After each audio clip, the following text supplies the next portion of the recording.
영광에 가득 찬 눈빛 되시기를 예수 이름으로 축원합니다. 제가 오늘 목이 조금 가라앉고 쉬었는데 여러분들 쉰 목소리가 나더라도 양해를 바랍니다. 요한복음 9장 1절로 3절 그리고 30절로 34절 말씀을 통해 이상하다는 제목으로 은혜 나누기 원합니다. 예수께서 길 가실 때의 날 때부터 소경된 사람을 보신지라 제자들이 물어 가로되 랍비여 이 사람이 소경대로 난 것이 뉘제로 이남이 오니까 자기 오니까 그 부모 오니까 예수께서 대답하시되 이 사람이나 그 부모가 죄를 범한 것이 아니라 그에게서 하나님의 하시는 일을 나타내고자 하심이라. 그 사람이 대답하여 가로되 이상하다. 이 사람이 내 눈을 뜨게 하였으되 당신들이 그가 어디서 왔는지 알지 못하는도다. 하나님이 죄인을 듣지 아니하시고 경건하여 그의 그 뜻대로 행하시는 자들을 들으시는 줄 우리가 아나이다. 창세 이후로 소경으로 난 자의 눈을 뜨게 하였담을 듣지 못하였으니 이 사람이 하나님께로부터 오지 아니하였으면 아무 일도 할 수 없으리라. 저희가 대답하여 가로되 내가 온전히 죄 가운데 나서 우리를 가르치느냐 하고 이에 쫓아내어 보내니라. 환영합니다.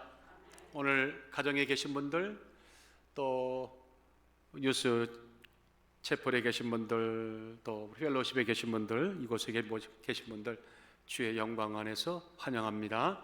아멘. 우리 하나님 앞에 다시 한번 박수 한번 영광을 돌립시다. 알러지가 심한 건지 오늘 목이 많이 잠기네요.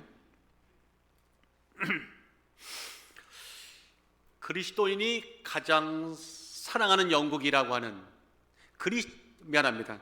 프랑스인이 가장 사랑하는 영국이라고 하는 그 수식어가 따라 붙어 다니는 사람이 한 분이 계십니다. 옥스퍼드 크라이스트 처치 칼리지의 명예 교수인 시도니어 젤든입니다. 이 시도니어 젤든이라는 분이 인생의 발견이라는 책을 썼는데 거기에 아주 유명한 말 한마디가 나와요. 우리 시대의 위대한 모험은 지상에 사는 사람들을 발견하는 일이다. 우리 시대의 가장 위대한 모험은 지상에 사는 사람들을 발견하는 일이다. 조금 납득이 될 듯 하지만 이해가 좀 잘 선뜻 되지 않아요? 오늘 이 시도니아 젤든에 따르면 인생에 있어서 헛된 삶이란 자기 안에 혼자서 갇혀서 일하고 혼자서 상상하고 혼자서 의심에 쌓여서 살아가는 삶이다. 그런데 세상에는 수많은 인생과 수많은 다양한 삶들이 존재한다. 그 독특하고 다양한 사람들의 삶 곁에다가 나의 삶을 나란히 놓는 순간 삶에 대한 이해가 달라지고 인생의 깊이가 달라지고 새로운 모험이 시작된다. 이분 이야기가 이겁니다. 요약해보면 상당히 공감이 가는 얘기예요. 저는 사람을 발견하는 일이 위대한 모험이라고 생각한다면 그리스도인에게는 어떨까 한번 생각해 봤어요. 우리가 그리스도인인데 우리에게는 어떨까? 지상에 있는 사람들을 발견하고 지상에 살아가는 사람들의 다양한 삶을 발견하는 것이 의미 있는 모험이다. 맞아요. 우리에게도 똑같이 이해가 되고 공감이 되고 적용이 됩니다. 그런데 아십니까? 그보다 몇 배, 몇십 배, 몇백 배 더 위대하고 의미롭고 가치 있는 모험은 바로 성경에 나와 있는 성경에서 예수의 위대한 접촉을 받고 예수님의 감동을 받고 감화를 받고 인생이 변한 바로 그런 사람들입니다. 그런 사람들을 발견할 때 만날 때 위대한 모험이 시작이 됩니다. 우리가 일찍이 경험해보지 못했던 예수의 손길을 접촉한 사람들입니다. 자, 그들의 삶 곁에다 우리의 삶을 나란히 놓는 순간 하늘로부터 우리에게 아주 물밀듯이 밀려오는 목소리가 있고 하나님의 메시지가 있고 놀라운 은총을 경험하게 됩니다. 그 속에서 그들이 과연 어떤 은총의 세계 안에 거했던지, 그들은 어떤 하나님의 위대한 접촉을 받았던지, 그래서 어떻게 인생이 변화됐는지를 깨닫게 해주는 메시지가 우리에게 다가오기 시작합니다. 그런 대화, 그런 묵상이 정말 값어치 있죠. 의미 있죠. 가치 있는 모험이죠. 믿으시면 아멘. 그래서 오늘 저는 그런 차원에서 본다면 우리가 오늘 꼭 이 아침에 만나야 될, 시간과 공간을 초월해서 만나야 될 한 사람이 성경에 나와 있다. 우리에게 위대한 모험을 이끌어줄, 물꼬를 터줄 한 사람이 나와 있다. 바로 예수의 놀라운 은혜의 접촉을 받은 사람, 날 때부터 소경된 자, 바로 그 사람입니다. 오늘 이 아침에 그를 통해 주시는 하나님의 메시지, 어떤 위대한 모험이 그를 통해, 그 메시지를 통해 우리에게 전달되고 시작되는지를 경험하는 아침 되시기를 주의 이름으로 축원합니다. 자, 본문을 들어가 보면 어느 날 주님께서 제자들과 함께 길을 걸어가셨습니다. 근데 그 노상에서 날 때부터 소경된 한 자를 제자들이 보고는 즉시로 주님에게 이렇게 질문을 했습니다.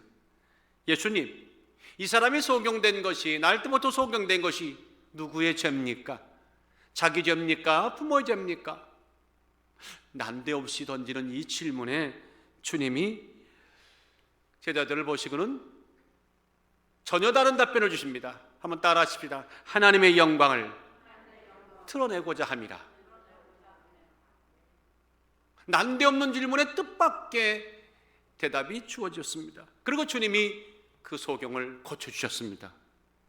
아멘. 오늘도 여러분과 저를 고쳐주시기를, 새롭게 하시기를 예수 이름으로 축원합니다. 그런데요, 그 놀라운 은혜 사건이 있자마자 흑암의 세력들의 그 사건을 폄하하고 무색화하려는 시도가 본격적으로 시작이 됐습니다. 바리새인과 종교지도자들이 그 소경되었던 자, 그리고 그들의 부모를 데려다가 이제 주님이 일으킨 사건을 아무것도 아닌 것처럼 만들어 보려고 협박이 시작이 됐고, 압력이 시작이 됐고, 그런 사건들이 쭉 본문에 나와요. 그때에 놀랍게도 소경된 자가 그 외압 속에서도 굴하지 않고 당당하게 진실을 말하는 아주 의미심장한 대미를 이 사건은 마무리를 합니다. 2000년 전 사건이지만 오늘 우리가 이 시간 복음의 타임머신을 타고 돌아갑시다. 그리고 예수의 접촉을 받았던 그 사람 삶 옆에다가 우리의 삶, 지나온 삶, 현재의 삶, 그리고 우리가 꿈꾸는 미래의 삶을 곁에 놓고, 나란히 놓고 거기서부터 어떤 하나님의 메시지가 있는지를 한번 돌아보는 아주 의미 있는 이 아침 다시 되시기를 예수 이름으로 축원합니다. 아마 분명히 소경된 자는 이렇게 말할 겁니다. 편견으로부터 하나님 뜻과 전혀 맞지 않는 자신의 생각, 오늘은 이 세상은 그걸 거짓 뉴스라고 하더라고요. 거짓 진실이라고 하더라고요. 일방적인 편견으로부터 탈출과 자유함이 영적으로 성공하느냐 실패하느냐의 핵심이다. 다 같이 핵심이다. 그리스도인이 그리스도인답게 살아가기 위해서 갖춰야 될 넓은 생각, 넓은 관점, 이해 지평을 새롭게 하는 귀중한 모험의 단초가 된다. 자, 이게 무슨 말인고 하면 한번 들어가 봅시다. 여러분들, 길을 지나가는데 소경된 자가 있었어요.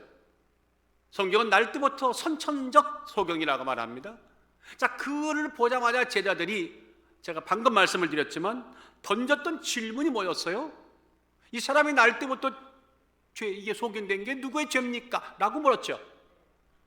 그러면 여러분들, 이 제자들이 왜 이런 질문을 던졌을까요? 그렇게 말하게 된 배경이 뭘까요? 의도가 뭘까요? 그리고 하나 아주 중요한 질문이 있어요. 한번 다 같이 따라 하십시다. 당신들의 질문은 정당합니까? 이거 제자들에게 묻고 있지만 우리들에게도 묻고 있는 거예요. 당신들의 질문은 정당합니까? 온당합니까? 영적입니까? 묻는 겁니다. 제자들이 날때부터 소경된 자를 보고 소경을 본 것이 아니라 그들은 대뜸 떠오른 것이 죄였어요. 나는 왜 날때부터 소경된 사실과 죄가 연관인지는 모르겠지만 2000년 전 제자들은 그렇게 떠올렸어요. 다시 말하면 이분이 소경된 것은 우연이 아니라는 거예요. 운명적이라는 겁니다. 이유가 있다는 겁니다. 죄 때문에 그렇다는 거예요. 그럼 제자들이 왜 이런 얘기를 했을까요? 적어도 2000년 당시에 이스라엘 유대 땅에서는 말이죠, 대부분 사람들이 구약의 몇몇 구절들을 근거로 질병은 죄에서 온다고 믿었고, 그리고 죄는 부모의 죄가 자식에게 전가된다고 믿었어요. 그런 근거가 어딨냐 했더니 시편 38편 3절에 보니까 주의 진노로 인하여 내 살에 성한 것이 없사오며, 주의 진노로 인하여 내 살에 성한 것이 없사오며 나의 죄로 인하여 내 뼈에 평안함이 없나이다. 이건 시편의 다윗의 고백인데 이 말씀을 인용하는 겁니다. 그리고는 민수기 14장 18절에 보니 여호와는 노하기를 더디하고 인자가 많아 죄악과 가시를 사하나 형벌을 받을 자는 결단코 사하지 아니하고 아비의 죄악을 자식에게 갚아 다 같이 3, 4대까지 이르게 하리라 하셨느니라. 아멘 안 나와야 되는 거예요? 우리 맘 같아서는 내가 죄를 지면 3, 4대까지 아들, 손자까지 죄가 미친다는 이 말씀을 종합해 보니까 이 소경된 자는 우연이 아니고 누구의 죄 때문에 질병이 생긴 거고, 그 죄는 아마도 본인 죄 아니면 누구의 죄라고요? 최소한 부모의 죄였다. 이렇게 생각하는 거예요. 누구들이? 제자들이. 누구들이? 그 당시에 유대 사람들이. 여러분들, 오늘 우리 시점에서 여러분 생각 어떠세요? 모든 질병이 다 죄 때문에 옵니까? 확실히 하셔야 됩니다. 모든 질병이 다 죄에서 옵니까? 다 죄 때문입니까? 우리 부모가 죄를 지면 그 죄로 내가 오늘 여러 가지 질병에 시달립니까? 이거 정말 착각이죠. 한참 오해한 겁니다. 발상과 전제부터가 문제가 많아요. 이건 일방적인 겁니다. 하나님이 어떤 말씀을 주실 때는 그 말씀의 전후 사정과 앞뒤 문맥과 배경을 봐야 되는데, 거두절미하고 잘라버리고 내가 보여드리는 대로, 내가 느끼고 내가 이해하고 싶은 대로 받아들여서 추론하고 결정을 내서 그렇다고 말한, 쉽게 말할까요? 말씀에 대한 무지입니다. 말씀에 대한 무지의 소치입니다. 오해의 소치입니다.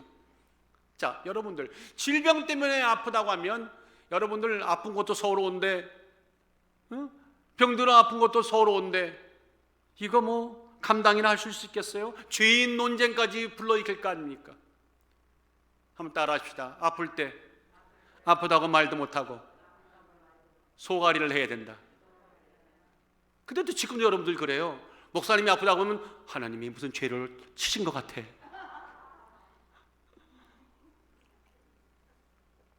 근데 정말 아이러니한 거는 정작 당사자인 소경은 날 때부터 나의 의지와 상관없이 소경됐다는 거 얼마나 억울합니까? 얼마나 속상합니까? 얼마나 불평등합니까? 얼마나 불공정합니까? 라고 하나님께 항변도 하지 않고 침묵하는데, 누가? 지나가는 사람들이, 지나가는 자가 갑자기 끼어들어서 당신이 죄가 어떻고 이렇게 논할 때 이거 말이 됩니까? 안 됩니까? 말이 안 됩니다. 전혀 상관도 없는 쓸데없는 의문을 제기해 파문을 일으키는, 상처를 주는, 어떨 때는요 무의미한 논쟁으로 던진 돌 하나가 남의 일생을 바꿔놔요. 남의 인생을 바꿔놔요. 애써 잔잔하는, 날 때부터 소경된 자가 얼마나 할 말이 많겠습니까? 여러분들 할 말이 얼마나 많겠어요? 그런데 애써 잔잔하면서 마음을 가라앉히고 있는 거예요. 그런데 그 애써 잔잔한 그 마음의 호소다가 갑자기 드낮없이 내 인생에 끼어들어서 돌을 던지고 이래라 저래라 말한다는 것, 이거는 너무 무례한 것입니다. 이해가 됩니까? 예나 지금이나 이런 일 많아요. 사랑합니다. 난 당신을 너무 사랑해. 난 당신 너무 관심이 많아요 라고 하는 그 명분 하나 빙자해 놓고 내가 요구하지도 않았는데 마음대로 내 인생에 들어와서 회방하고 참견하고 곤욕스럽게 만드는 그런 세상, 그런 사람들, 그런 세상 뒤에 있는 마귀들의 이 추악한 민낯은 드러나기를 원하고 나는 족족 예수 이름으로 떠나갈 지어다. 교회가 자유로워지고요, 성도가 자유로워지려면요 이것부터 고쳐야 됩니다. 근데 여러분들, 이런 그렇게 말하는 사람들은 밑바닥에 이런 심리가 깔려있지 않아요? 제가 이런 심리라고 그랬습니다. 이런 심리보다 이런 심리라고 그랬습니다. 뉘앙스가 다르죠. 제가 기분이 나빠서 하는 얘기입니다. 나는 문제 있어 없어요? 나는 문제 없어. I'm no problem. You problem. 너가 문제야. 당신 골칫덩어리야. 무엇이 얼마나 잘못됐으면 날 때부터 소경이 됐겠어. 세상에 안 있던 물떡에 연기 날 리가 없잖아. 그 다음에 하는 말이 넌지시 이렇게 말하죠. 얼른 회개하세요. 다 같이 서로 마주보시고 얼른 회개하세요. 시작. 얼른 회개하세요. 그럼 이렇게 말할 거예요. 눈빛으로 당신이나 하세요. 여러분들, 성경의 어떤 한 부분을 들고 이렇게 자기의 견해를 얹어서 해석하고 접근하는 방식이 정당합니까? 정당하지 않습니다. 안전합니까? 안전하지 않습니다. 위험하기 짝이 없습니다. 사람 한 영혼 실족해 하는 거 아주 눈 깜짝할 새에 3명만 모이면 한 사람 바보 만드는 거 3분이면 해결됩니다. 그래서 내 인생은 참으로 멋진 인생이고 값어치 있는 인생이고 의미로운 인생인데 스스로가 이렇게 생각하게 만들어요. 한번 따라합시다. 내 인생은 하나님의 오발탄인가? 내 인생은 하나님의 정상적으로 발달된 탄알이 아니라 오발탄 아닙니까? 이거 잘못된 탄알 아닙니까? 라고 스스로 자기 비하하고 심한 경우에는 인생을 박차고 나가는 이런 말도 안 되는 일들이 있다는 거 아닙니까? 그런데 아셔야 됩니다. 이렇게 드나없이 남의 인생에 끼어들어서 죄라고 운운하는 이 의문 제기가 오늘은 대상이 누구요? 당신이지만 내일은 누구 될 것 같아요? 알기는 참 잘하셔. 오늘은 당신이지만 반드시 내일은 내게 돌아옵니다. 이걸 사람들은요 간과하고 있다는 사실입니다. 내가 영원히 안전할 줄 압니다. 그렇지 않습니다. 뿌린 대로 거두게 되어 있습니다. 그런 식의 발상과 모든 전제와 상황과 전개는요 결국 모두를 절벽에 저 낭떠러지 끝으로 밀어 곤두박질 치게 만듭니다. 이거는 근시안적인, 아주 근시안적인 생각이죠. 근시안적인 태도죠. 근시안적인 생각이죠. 그래서 주님이 그 말이 떨어지기 무섭게 당장 반박하셨어요. 뭐라고 하셨어요? 3절에 보니 예수께서 대답하시되 이 사람이나 그 사람이나 죄를 범한 것이 아니라 그에게서 하나님의 하시는 일을 나타내고자 함이라. 이럴 때는 한번 진짜 아멘 하셔야 돼요. 아멘. 근데 여러분들, 이 말씀 어서 많이 낯이 익지 않습니까? 어서 들었던 말씀 같지 않습니까? 우리 아름다운 교식구들은 벌써 말씀 안 해요. 요한복음 11장 4절에 있다고 딱 말씀하시네요. 참 존경스럽습니다. 죽어가는 나사로의 소식을 듣고 제자들이 큰일 났다고 말할 때 주님이 그거 죽을 병이라고 그랬어요? 아니라고 그랬어요? 아니라, 죽을 병이 아니라고 말할 때 바로 그 말씀이죠. 예수께서 들으시고 가라사대 이 병은 죽을 병이 아니라 하나님의 영광을 위함이요 하나님의 아들로 이를 인하여 영광을 얻게 하려 하심이니라. 여러분들 아시지 않습니까? 사람은 때때로 내 의지와 상관없이, 죄와 상관없이 아프기도, 내가 아프기도 하면 하지요 이렇게 말씀하세요. 제가 계속 뭐라고 말하면 하지요 이렇게 하세요. 아프기도, 넘어지기도, 고난도 당하지요, 죽기도 하지요. 그런데 그걸 흑백놀이를 가지고 흑이냐 백이냐 이렇게 단순하게 그렇게 말하면 이거 너무 무책임한 겁니다. 하나님 뜻과 전혀 상관없는 겁니다. 이기적이고 단세포적인 행동입니다. 사람이 죄를 졌다 하더라도 그 죄를 지는 과정 속에서 수많은 상황들은 내가 이해할 수 없는 많은 것들이 있기 때문에 언제나 그럼에도 불구하고 우리는 조심 아멘 안 나오면 괜찮아요. 이렇게 제자들과 두 나없이 끼어들어서 누구 죄입니까? 라고 묻는 이런 접근은요, 여기에는 하나님의 의가 이루어질 의가 없습니다. 이룩될 사랑도 없습니다. 이룩될 소망도 없습니다. 어떤 평안도 여기는 있지 않습니다. 그저 정죄밖에 없습니다. 정죄밖에 없습니다. 인생에는요, 죽음을 보세요. 인생에도요, 죽음도 죄로 물론 죽는 죽음도 있죠. 당연히 있죠. 그러나 그냥 자연스럽게 수명을 다해서 부르시는 자연스러운 죽음도 있어요. 그런가 하면 하나님의 영광을 위해서 죽는 멋진 죽음도 있어요. 그거를 그저 죄의 문제로만 국한시킨다면 이 잘못된 생각, 잘못된 오류, 이런 종류의 많은 잘못된 거짓 정보들이, 거짓 뉴스들이 이 팬데믹 세상에는 얼마나 설치고 다니는지 몰라요. 듣도 보지 못한 얘기, 근거도 없는 얘기가 얼마나 진실같이럼 설왕설래하고 여기저기서 웅성 저기서 웅성. 그래서 자꾸만 듣다 보니까는 이미 영혼은 털털 털리고 멀리 가서 저 먼 곳에서 처량하고 고난 사람들이 얼마나 많은지 몰라요. 사랑하는 여러분들이요, 편견은 건물이요, 다 같이 편견은 건물이다. 편견은 학원 덩어리다. 경계하고 또 경계할 이거 영적인 덫입니다. 그 협소함의 골짜기에 들어가는 순간 여러분 아셔야 돼. 이제 끝났구나. 내가 지금 사승결단하고 예수 붙잡고 성령을 붙잡고 빨리 이 골짜기를 탈출해야 된다. 작심하셔야 됩니다. 요한복음 1장 45절에 보니까 나다나엘에게 나와요. 필립이 나다나엘을 찾아와 이르되 모세의 율법을 기록하였고 여러 선지자가 기록한 그 일을 우리가 만났으니. 야, 멋진 전도를 받고 있는 거예요. 이 전도를 통해서 이 사람은 평생 만나지 못할 예수를 만나게 될 아주 멋진 순간입니다. 요셉의 아들 나사렛 예수시니라. 그런데 나다나엘이 그 멋진 초청을 받고 대뜸 뭐는지 아십니까? 가로되 나사렛에서 무슨 선한 것이 날 수 있겠느냐? 스프링레이크에서 무슨 멋진 은혜로운 교회가 있겠느냐? 빌립이 가로되 싸우지 않았어요. 다 같이 와 보라. 시작. 와 보라. 여러분들, 이게 얼마나 위험한 순간인지 아시죠? 나다나엘이 나중에 훗날에 가슴이 철렁했을 거예요.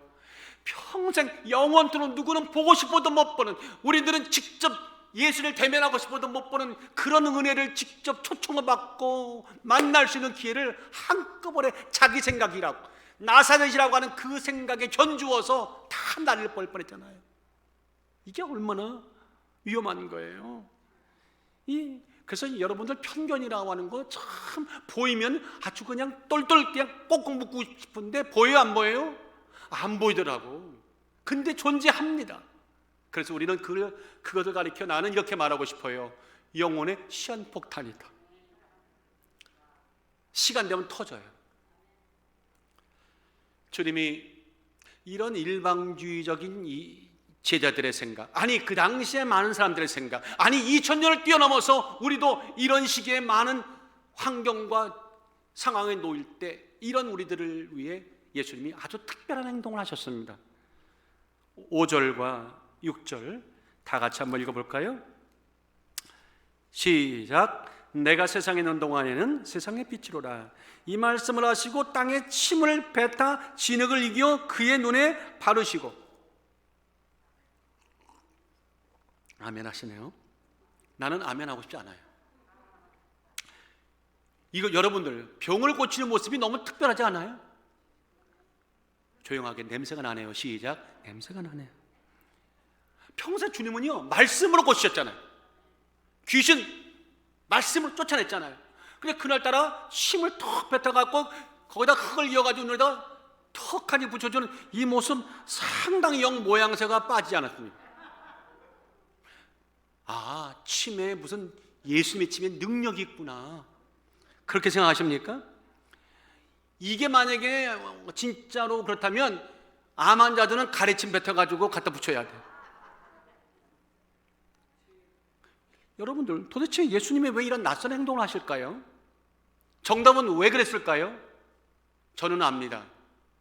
아무 까닭이 없는 것이 까닭이요.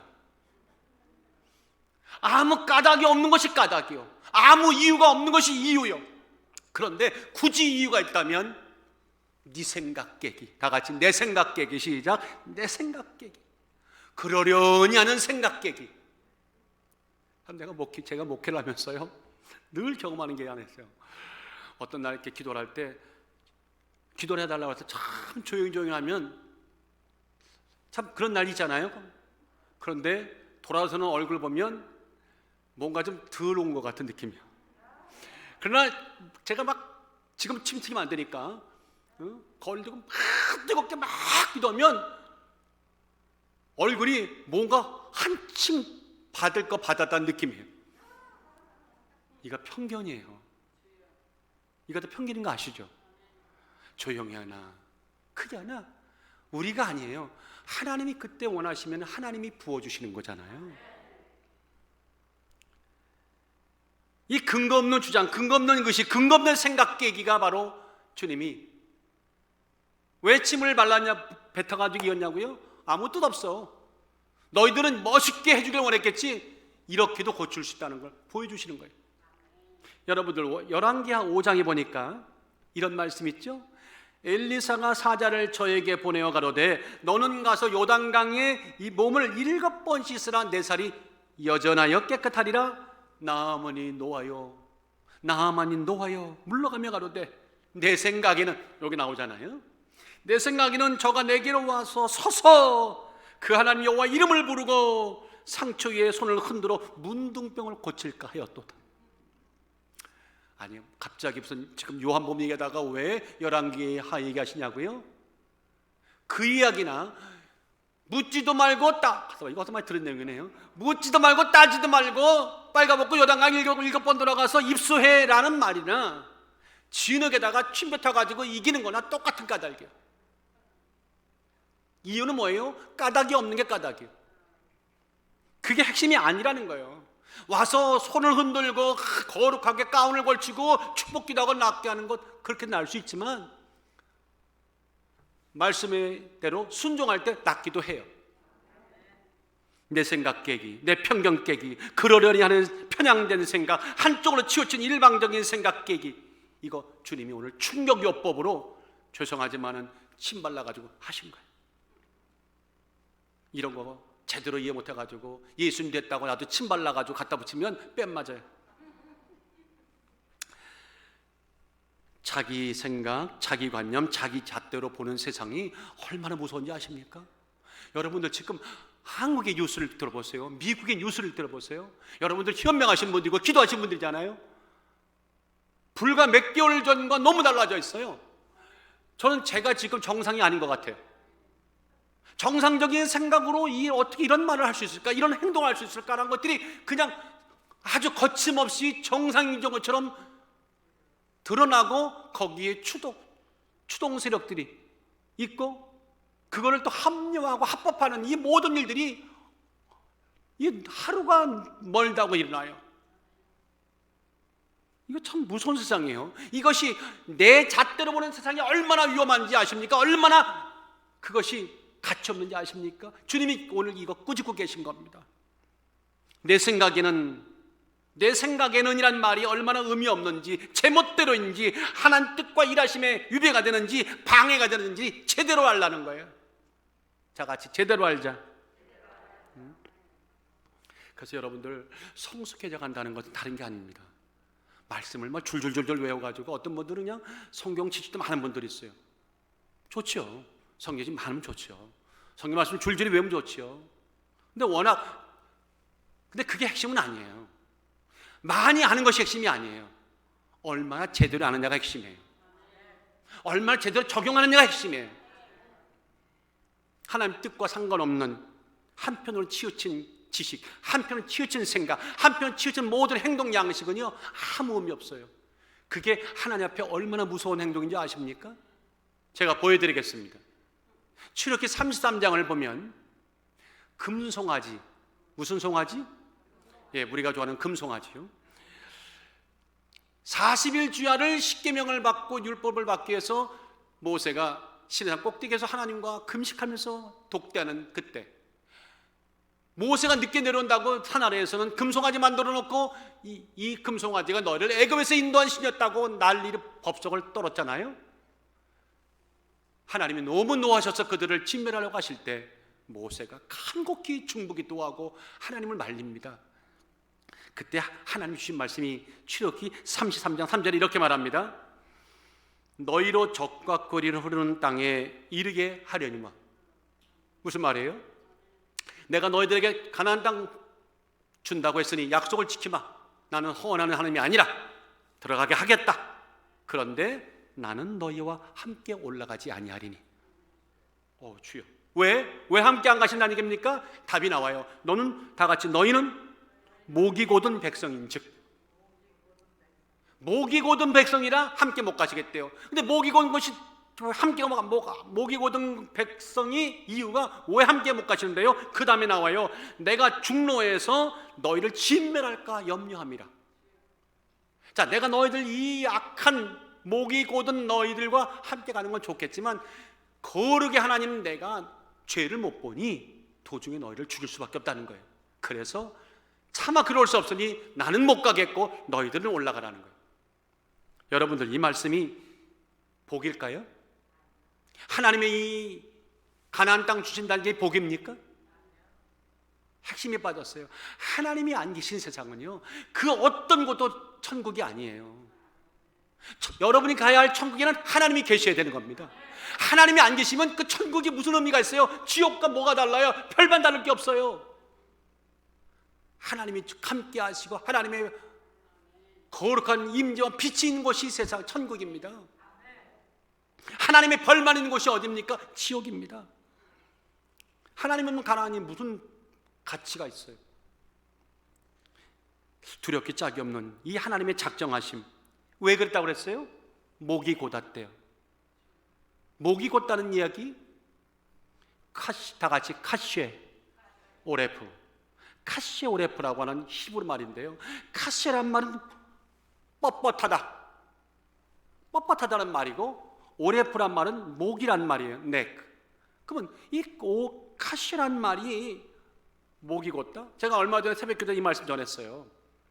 여러분들 한국적인 그런 상황에서는 너 목이 뻣뻣하네, 응? 아주 그냥 목이 곧네, 그 말은 교만한 뜻 아닙니까? 그래서 이렇게 말하잖아요. 다 같이 목에 힘 빼. 그렇죠? 그렇게 하잖아요. 근데 원래 카시오레프란 말은 그런 뜻은 아니에요. 좀 다른 뉘앙스가 있어요. 뭐냐면 소나 말들을 주인이 이제 이래야 하고 끌고 가는데 멍에를 실 거 아닙니까? 멍에 씌워가지고 끌고 가면 소가 쫓아와야 되는 거 아니에요? 말이 쫓아와야 되는 거 아니에요? 근데 거기 안 가겠다고 딱 고개를 이렇게 하면 여기에 힘이 들어가요, 안 들어가요? 들어가죠. 이게 카시오레프예요. 그러니까 하나님이 원하는 방향, 하나님이 원하는 길, 하나님이 원하시는 말씀, 하나님이 원하는 언어 생활, 하나님이 원하는 생각과 가치관이 아니라 난 내 생각이 옳아요. 난 이 팬데믹 세상에는 난 이렇게 살아야 내 안전 보장할 수 있고 난 이렇게 살겠다고 탁 힘을 주는 순간 성경은 말한 거예요. 카시에 오레프, 카시에 오레프, 카시에 오레프. 그 다음 말이 뭔지 아세요? 나는 너와 함께 안 가. 하나님의 동행거. 우리가 제멋대로 정말 숙고하지 않고 말 한마디 행동 하나에 정말 사람들에게 우르르 몰려다니면서 먹지 말아야 할 것, 듣지 말아야 할 것 수없이 갖다 먹고 들어서 영적으로 탈나는 것을 하나님은 원치 아니하시는데, 올바르게 성령 안에서 말씀이 있고 말씀을 이해를 시켜달라고 성령께 도움을 받아 굳건히 설지 않고 자꾸만 세상의 사람들의 이야기에, 세상에 그렇고 그런 얘기, 증명도 안 된 이야기 자꾸만 여기다 담으면 어느 날 하나님께서 이상한 통지가 나올 거예요. 여러분 집으로. 나는 너와 오늘부로 동행 안 해. 그게 뭘 말씀하시는지 알죠? 끝입니다. 제대로 판단하고 제대로 행동하고 제대로 살아가는 우리들에게 하늘의 날벼락 같은 하나님의 뜻밖의 통행 거부가 내 인생에 한 번도 주어지지 않은 역사가 있기를 주의 이름으로 축원합니다. 정말 그날 말입니다. 그날 말입니다. 예수의 제자들이 진짜 제자였다면, 3년 동안 예수님을 쫓아가는 제자였다면, 날 때부터 소경된 그 사람에게 이거 누구 죄입니까? 라고 물으면 안 되는 거죠. 도리어 그를 불쌍히 여기고 긍휼히 여기고, 주여, 저가 날 때부터 소경됐으니 얼마나 단 몇 번만이라도 이 아름다운 상 보고 싶겠습니까? 주여, 은혜를 베푸시옵소서. 이렇게 말해야 옳지 않습니까? 우리 아름다운 교회 식구들은 100% 이렇게 말했을 거라는 생각을 합니다. 두 명은 안 하시네. 시각장애보다 진짜 무서운 장애는 영적 시각장애입니다. 생각에 고정되고 한쪽으로 치우치는 편견입니다. 어떤 분들은 영적인 생각과 합리적인 생각이 분리를 시키더라고요. 그래서 이렇게 말하더라고요. 교회에서 강단에서 주는 메시지는 아멘 해놓고 그런데 합리적이질 않아. 그래서 가시면 따로 국밥으로 다시더라고요. 여러분들, 맞는 얘기예요. 성경의 말씀, 하나님 말씀은 합리적이지 않아. 합리적을 구하지 마세요. 죽은 자가 살아나는 게 합리적인가요? 이건 초과학적이고 초자가 붙는다고 지난주에 말씀했잖아요. 그러니까 합리를 뛰어넘는 거예요. 아멘. 제가 천국 간다는 거 합리적입니까? 저를 미워하는 사람은 저 서쪽에 있는 분들은 합리적이 않다고 생각해. 근데 하나님의 은혜는 나는 합리보다 더한 사랑으로 가는 거예요. 이해가 되시면 아멘. 그래서 예수 믿는 것이 뭐냐고 물어본다면 이렇게 말하고 싶어요. 영적 분별력이 커지는 것이다. 자기 생각이 점점 사라지고 그 자리에 예수님의 생각과 말씀이 채워지는 것이다. 자기만이 주연배우라고 하는 그런 잘못된 철부지의식이 사라지기 시작하고 모두가 주연이라고 하는 배려와 이해가 재충만되는 것이다. 믿음 아멘. 꽃으로 치자면 오해하지 마세요. 장미꽃이나 카네이션이 아니라 국화가 아니라 안개꽃이 되는 것입니다. 안개꽃 아시죠? 장미나 국화나 수많은 꽃들 뒤에 안개꽃이 탁 뒤에 배경이 될 때 아름다우시지 않아요? 예수님을 돋보이며 이웃의 아픔과 눈물을 씻어주고 울타리가 되어주는 안개꽃이 되어주는 그런 삶이, 그런 우리가 진짜 그리스도인이 되는 겁니다. 이해가 되십니까? 이혜인 아시죠? 이혜인 시인의 안개꽃이라는 시가 있어요. 혼자서 웃는 것도 부끄러운데 한 점 안개꽃 한데 어우러져 비로소 빛이 되고 소리가 되는가. 장미나 카네이션을 조용히 받쳐주는 기쁨의 별 무더기, 남을 위하여 자신의 목마름을 숨길 줄 아는 다같이 하얀 겸손이요. 안개꽃은 하얗잖아요. 별 같잖아요. 혼자 있으면 의미 없는 것 같지만 항상 뒤에 받쳐주잖아요. 오늘 우리가 이제는 모두가 함께 주연되는, 내 생각이 아니라 예수님의 말씀, 성령께서 하시는 말씀만 진실로 받아들일 수 있는 은혜가 있기를 주의 이름으로 축원합니다. 그런가 하면 오늘 이 본문 말씀을 통해 소경된 자가 우리의 인생을 그 옆에 나란히 놨더니 우리에게 외치는 음성이 하나 있어요. 뭐냐? 어떤 경우에도 진실에 대해서 침묵하거나 회피하거나 왜곡하는 비겁함과 한 통속이 되지 말라. 한 통속이 되지 말라. 결별하라. 맞서 싸우라. 진짜 그리스도인의 용기는 세상의 압력에 닫힐 수 없는 열려진 입술로 증명한다. 여러분들, 제가요, 제 얘기를 할게요. 제가 정말 하나님 앞에 그래도 덜 책망받는 목사로 살려고 하면 적어도 강단에 올라와서는요, 사람을 보면 안 되죠. 아멘 해 주십시오. 환경 보면 안 되죠. 세상 보면 안 되죠. 예수님만 바라봐야 되겠죠. 그리고 어떤 위기 속에서도 그걸 아랑곳 없이 진실을 말하는 그 입술이 제가 목회자로서 증명되는 것이죠. 퀄리파이드 패서가 되는 거죠. 성도들도 마찬가지인 거죠. 진실에 관한 어떤 부당한 요구가 오고 부당한 압력이 오고 사람들이 뭐라든 간에 세상이 뭐라든 간에 거기 왜곡하거나 거기에 손을 담거나 아니면 침묵하거나 그거를 모른 채 하는 거, 이거는 하나님의 사람의 모습이 아닙니다. 교회의 모습이 아닙니다. 자, 물어봅시다. 소경이 드디어 하나님이 나타났죠. 날 때부터 소경이 눈을 떴어요. 여러분도 이 정도는 이제 뭐 큰 기적이 아니라 생각하는 것 같아. 엄청난 기적만 보고 살아가니까. 근데 그 하나님이 나타났어요. 그러면 그 하나님이 나타나기까지 소경이 지불했던 어떤 대가가 있었지 않았나 한번 돌이켜 보세요. 자, 그럼 나눠볼게요. 하나님의 영광이 나타나기 전에 지불해야 할 대가가 뭐였을까 묻는다면 나는 서슴없이 이렇게 말합니다. 믿음, 용기다. 믿음 그리고 용기다. 6절에 보니까 이 말씀을 하시고 땅에 침을 뱉어 진홍을 이겨 그의 눈에 바르시고 그 순간에 이거 뭐 하는 짓거리지? 내가 날 때마다 소경된 것도 너무나 속상한데 여기다 더러운 침까지 발라갖고 진홍을 이겨가지고 눈에 붙여 사람들 앞에 나를 어디까지 끌고 내려가는 거야 라고 그런 마음이 들었을 거예요. 이거는 정말 인격 모독이고 나를 아예 죽여버리는구나, 이렇게 해서 뭐가 눈을 뜰 수 있다는 거야 라고 그런 마음이 들었겠죠. 그리고 하시는 말씀이 하나 더 말씀해요. 그리고 이러시되 이 모습 이대로, 이 꼴불견 사나운 이 모습 이대로 어디로 가서 실로암에 가서 씻으라.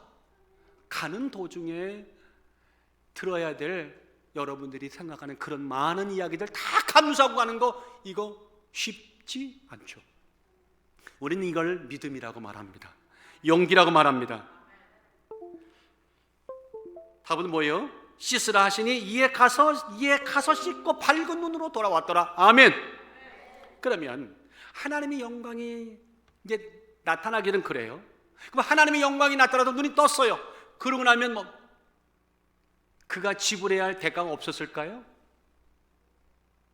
잔치만 벌인다고요? 좋은 세상만 왔다고요? 죄송합니다. 성경에 보니까 그렇게 말하지 않네요. 뜻밖의 일이 기다리고 있는 거예요. 어떤 일이 기다리고 있냐면 눈 뜨문에 마냥 즐거워만 할 수 있는 현실적인 어떤 압력들이 쏟아지는 겁니다. 제가 서두에서 말씀했지만 바리새인들이 이 사건을 무효화시키기 위해서 소경과 부모들을 데려다가 압력을 가하는 거예요.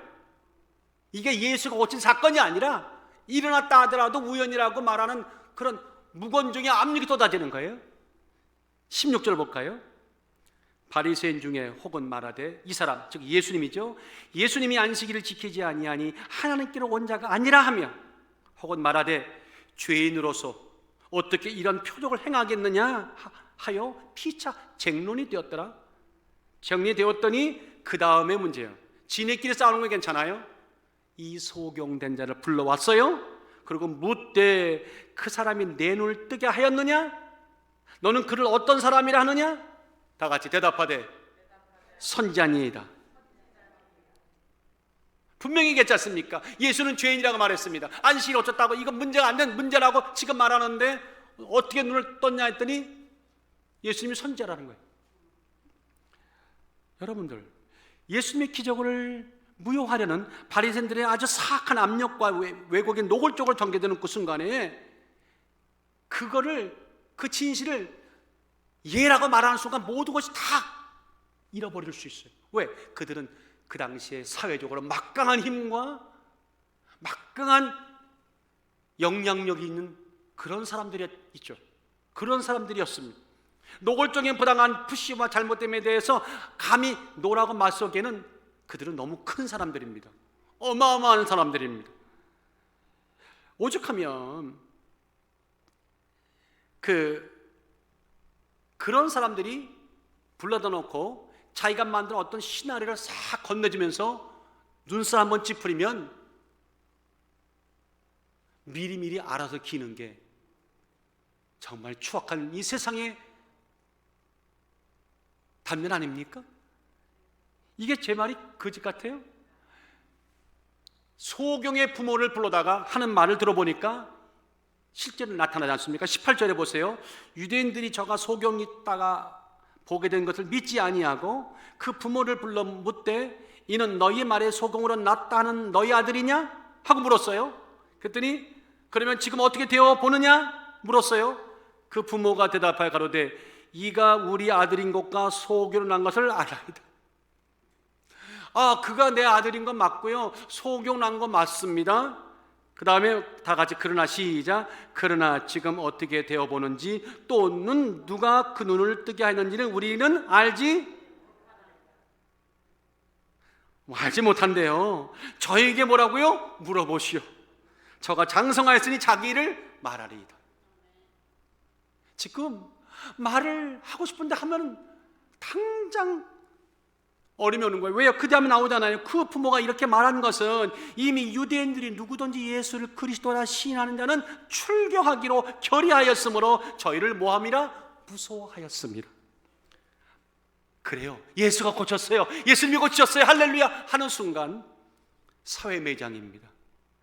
그 순간 출교입니다. 그 순간 축출입니다. 그래서 부모가 우리 아들이 소경으로 태어난 건 내가 아는데 지금 장성하였으니 걔에게 물어보세요. 난 잘 모르겠어요. 이렇게 말하는 거예요. 참, 이런 부모에게 돌을 던질 사람은 없어요. 우리가 만약 이런 상황이다 하더라도 참 고민했을 겁니다. 그런데 그러면 정작 당사자 소경은 어떻게 반응했을까요? 25절 읽겠습니다. 시작. 대답하되 그가 죄인인지 내가 알지 못하나 한 가지 아는 것은 내가 소경으로 있다가 지금 보는 그것이니이다. 저 말이 멋있어요. 그 다음에 26절 계속 시작. 저희가 가로되 그 사람이 내게 무엇을 하였느냐? 어떻게 내 눈을 뜨게 하였느냐? 대답하되 내가 이미 일러수되 듣지 아니하고 어찌하여 다시 듣고자 하나이까? 당신들도 그 제자가 되려 하나이까? 아멘. 자, 정말 32절 한번 읽어볼까요? 31절 봅시다. 시작. 하나님이 죄인을 듣지 아니하시고 경건하여 그 뜻대로 행하시는 자는 들으시는 줄 우리가 아나이다. 창세 이후로 소경으로 난 자의 눈을 뜨게 했다는 말을 듣지 못하였으니 이 사람이 하나님께로 오지 아니하였으면 아무 일도 이럴 때는 박수가 나와야 정상입니다. 난 이 말씀 듣다가요 속이 너무 후련했어요. 나 요새만 맺히는 게 너무 많아요. 답답한 게 너무 많았는데 여러분 어떠세요? 지금 말씀 못하는 거 지금 막 쌓인 거 많잖아요. 그런데 이게 다 터지는 것 같았어요. 내가 아는 것은 뭐예요? 난 소경했다가 눈 뜬 거. 창세 이후로 이런 일이 없다는 것. 이런 일이 있다면 이거는 하나님께로 온 자만이 할 수 있다. 꾸짖듯이 바리새인들을 향해 진실을 쏟아놨어요. 은혜를 입은 자가 하는 모습이죠. 오늘 우리 교회가 여러분들 지금 저 세상을 향해서 여러분들 어떻게 말씀하고 계십니까? 저 세상이 우리에게 한번 호령만 하면 눈살만 찌푸리면 자기들이 갖다는 시나리오 갖다 대면은 말도 못하고 뒤에서 그래 그거 함정인 얘기야, 있을 수 있는 얘기야 이렇고 슬쩍 뒤로 물러나지 않았습니까? 내가 그러고 있지 않습니까? 적어도 우리 그렇게 살면 안 되죠. 영적으로 살아야겠죠. 영적으로 살아야겠죠. 미국 신학자 폴 틸리가 신앙에는요 3가지가 용기 있다고 주장했었어요. 첫째는요 The courage to be, 존재하는 용기다. 존재하는 용기. 어떤 순간에도 자기 자신을 긍정하는 용기, 나를 나다기는 용기가 있다는 거예요. 공허함과 의심의 불안 속에서도 어느 순간에 하나님이 안 계신 것 같아요. 하나님이 안 계신 것 같아요. 하나님이 계시면 왜 이런 세상이 이렇게까지 가도록 이렇게 방치하십니까? 저 악한 세력들이 저 세상 뒤에 숨어서 우리가 모르는 어마어마한 일을 교회 가고 있는데 하나님 어쩌려고 하십니까? Where he is, 그분은 어디 계십니까? 라고 말할 때 하나님은 숨지 않았어요. 나타나시죠. 함께 하시죠. 그리고 우리에게 말씀을 통해, 예배를 통해 용기와 소망을 주시죠. 이게 무슨 용기예요? 존재하는 용기예요. 오늘 그 존재하는 용기 받으시기를 예수 이름으로 축원합니다.